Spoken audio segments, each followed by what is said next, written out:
ये जग अत्याचार पड़ गए, नहीं है दया धर्म ईमान। माटी के मन के पत्थरा बन गए, कहाँ मर गए इंसान। मुक्ति के रास्ता एक सबोबर, भजलो जी गुरु नाम। सादा के पागल सर में सजा के, जप लो जी सतनाम। आए के रास्ता एक सबो के, हो गरीब हो या धनवान। चार के कंधम जान है सबला, वो नमा शमशान। कोनो अपन से ज्ञानी बन गए, कोनो बन गए भगवान। माटी के मन के पत्थरा बन गए, कहाँ मर गए इंसान। पत्थरा के भगवान बने, पत्थरा के इंसान। मतलब के सब नाम रखे हैं, कहाँ मर गए इंसान। गा भैया कहाँ मर गए इंसान, रे संगी कहाँ मर गए इंसान। बोलिए परम पूज्य गुरु घासीदास बाबा की, बोलिए परम पूज्य गुरु घासीदास बाबा की।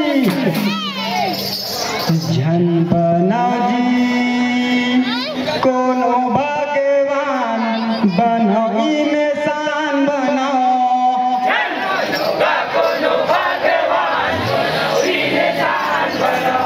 जन बनाओ जी कोनो भगवान, बनो इंसान बनाओ।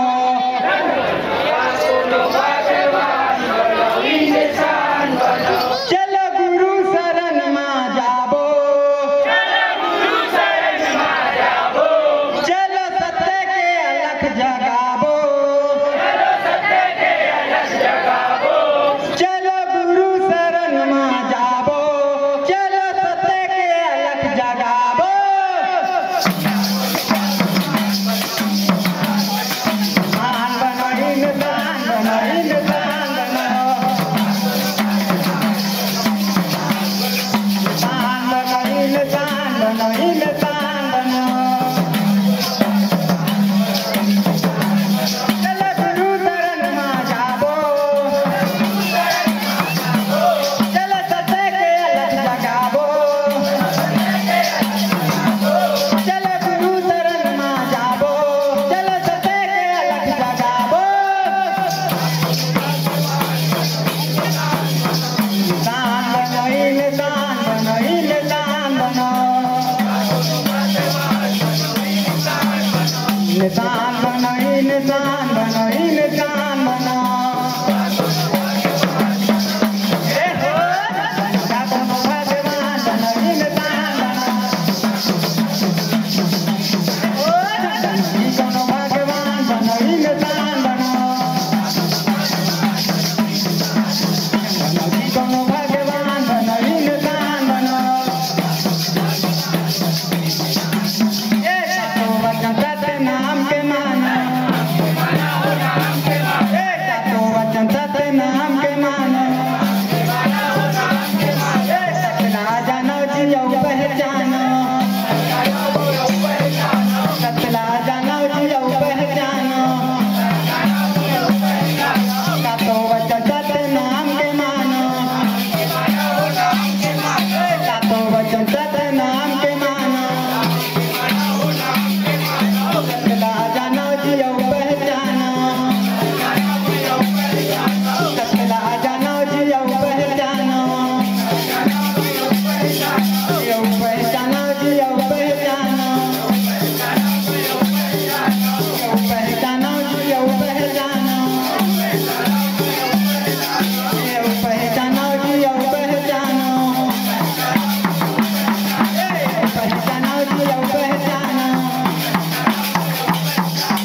इंसान बनो इंसान